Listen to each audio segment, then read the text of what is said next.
Assalamualaikum warahmatullahi wabarakatuh. Perkenalkan, saya Rizky Amalia dari kelas C3 Farmasi, NIM F 2019-01123, Program Studi 1 Farmasi Universitas Mandala Waluya Kendari.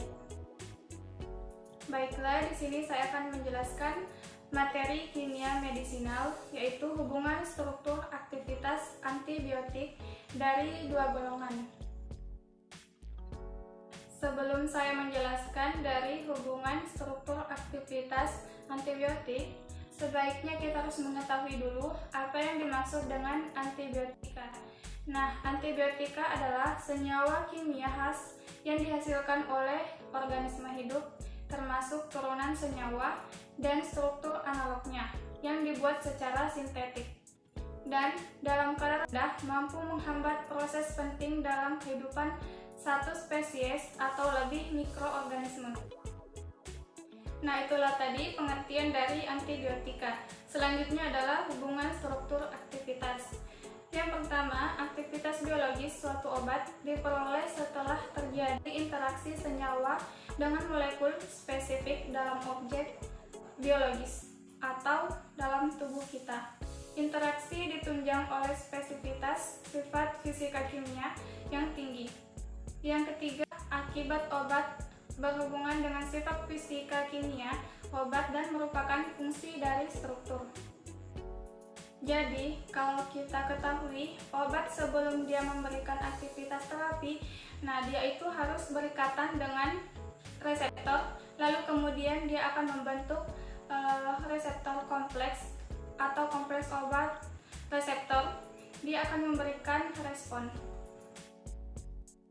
Nah, selanjutnya di sini kita akan membahas antibiotika beta-laktam, di mana antibiotika beta-laktam adalah golongan antibiotik yang memiliki kesamaan komponen struktur berupa adanya cincin beta-laktam dan umumnya digunakan untuk mengatasi infeksi bakteri. Terdapat sekitar kurang dari 56 macam antibiotik beta-laktam yang memiliki aktivitas antimikrobial pada bagian cincin beta-laktamnya. Jadi, bisa kita lihat di sini di struktur cincin beta-laktam, biasanya beta-laktam merupakan obat antibiotik pilihan pertama yang digunakan untuk mengatasi infeksi. Kenapa dikategorikan sebagai antibiotik beta-laktam? Karena ia mempunyai cincin beta-laktam. Nah, di sini kan di antibiotika memiliki banyak golongan antibiotik. Namun di sini saya akan menjelaskan dua golongan saja, yaitu penisilin dan tetrasiklin. Yang pertama, saya akan membahas turunan penisilin, di mana penisilin merupakan kelompok antibiotik yang ditandai oleh adanya cincin beta-laktam dan diproduksi oleh beberapa jamur atau eukariot serta beberapa prokariot tertentu. Penisilin di sini digunakan kondisi yang terkena infeksi bakteri. Antibiotik ini juga baik digunakan untuk ginjal disertai oleh anjuran dokter. Nah, langsung saja pada turunan penisilin. Di sini penisilin, kalau kita lihat dari struktur dasarnya, penisilin ini ada struktur dasar cincin beta-laktam, lalu kemudian di sini juga ada rantai sampingnya. Penisilin merupakan kelompok antibiotik beta-laktam yang telah lama dikenal. Pada tahun 1928 di London, Alexander Fleming menemukan antibiotik pertama, yaitu penisilin. Nah, penisilin diproduksi oleh beberapa jamur.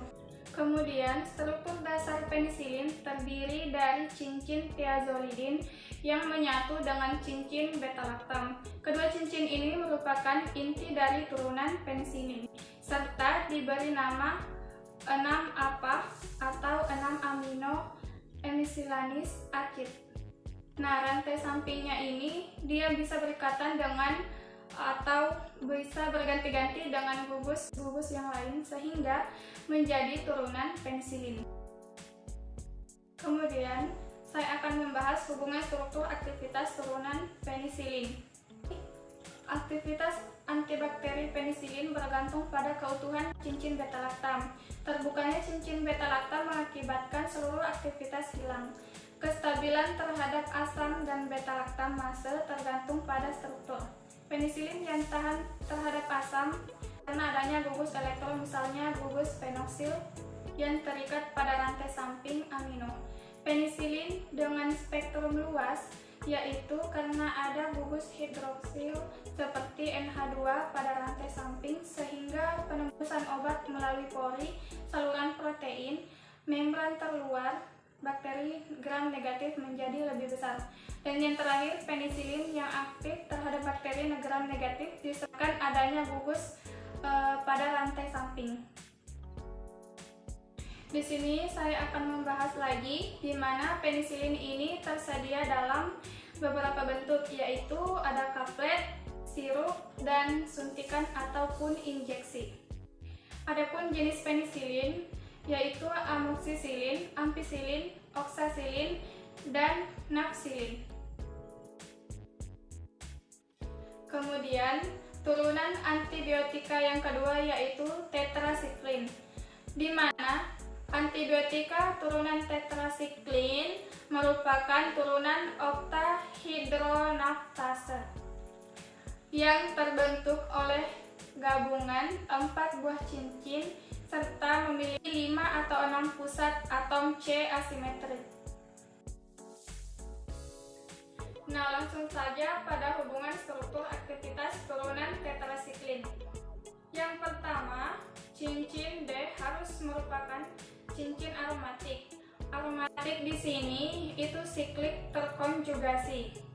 Maksudnya itu adalah strukturnya tertutup. Kemudian terkonjugasi ini artinya memiliki ikatan rangkap yang dapat berpindah-pindah tempat.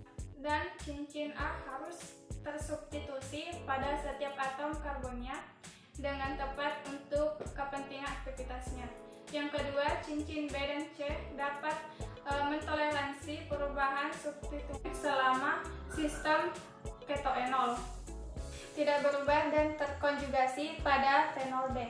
Yang ketiga, cincin B, C, dan D fenol merupakan sistem ketoenol yang sangat penting dan cincin A harus memiliki sistem ketoenol yang terkonjugasi. Yang terakhir, secara spesifik cincin A mengandung trikarbonil, suatu gugus ketoenol pada posisi C1, 2, dan 3. Struktur kimia penting lainnya untuk aktivitas antibakteri adalah pada gugus amin pada posisi C4 pada cincin A.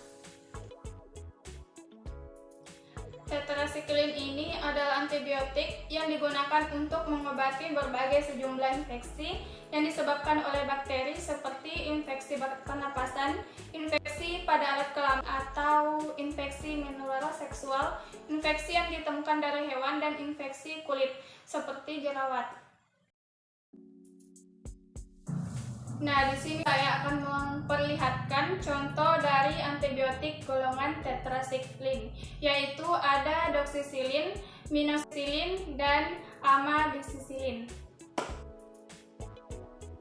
Itulah tadi penjelasan mengenai hubungan struktur aktivitas golongan antibiotika, yaitu penisilin dan tetrasiklin. Semoga dapat bermanfaat bagi kita semua. Jika ada kekurangan mohon dimaafkan karena saya hanya manusia biasa dan kita sama-sama belajar. Jika ada kekurangan mohon dimaafkan. Wabillahi taufiq wal hidayah. Wassalamualaikum warahmatullahi wabarakatuh.